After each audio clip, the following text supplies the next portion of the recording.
سپین زر د ښځو لپاره بل اتفاق جایز دي، په دې کې اشکال نشته. زنجیر جوړوي او که هر شی ته جوړوي، د سړو لپاره سپین زر جایز دي. د سپینو زرو انګوټه دا استعمالول جایز دي. اول نبی سم د سرو زرو انګوټه استعمالوله او کې مهر لګول او محمد رسول الله په لیکلو.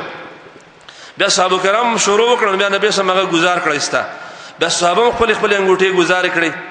ورسته بیا نبی اسلام د سپینو زرو انګوټه جوړه کړې و. دایمو په کې اختلاف شته، خو ظاهر دا ده چې د سپینو زرو انګوټه د سړي لپاره استعمال جایز دی. نو که د انګوټې نه علاوه بل هم شی سړی سوسیز استعمالي د سپینو زرو، بالپین استعمالي یا بل شی استعمالي، نو دا ان شاء الله تعالی جایز دي.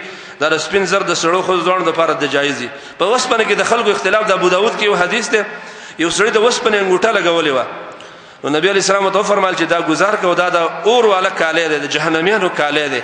هغه په سند کې بعض علماء خبرې هم کړې دي، ورنه ډیر علما د وسپنې د انګوټې مخایل دي.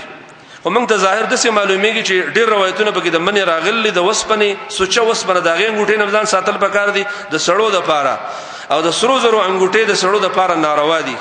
یو خبر پکې زو کوم ضمن هغه دا چې دا کله کله د کوژدنې چې کیږي، په دې کوژدنو کې کله کله داخینی دا د خپل اوخه د پاره د سرو زرو انګوټه جوړي، کله کله خواخه د زوم د پاره د سرو زرو انګوټه جوړي، کله اوخه د پاره د سرو زرو انګوټه جوړي، کله سانډو د پاره د سرو زرو انګوټه جوړي، باقاعده په ګوته کوي وته په لاس کوي وته. دا بالکل ناروا ده، دا حرام ده.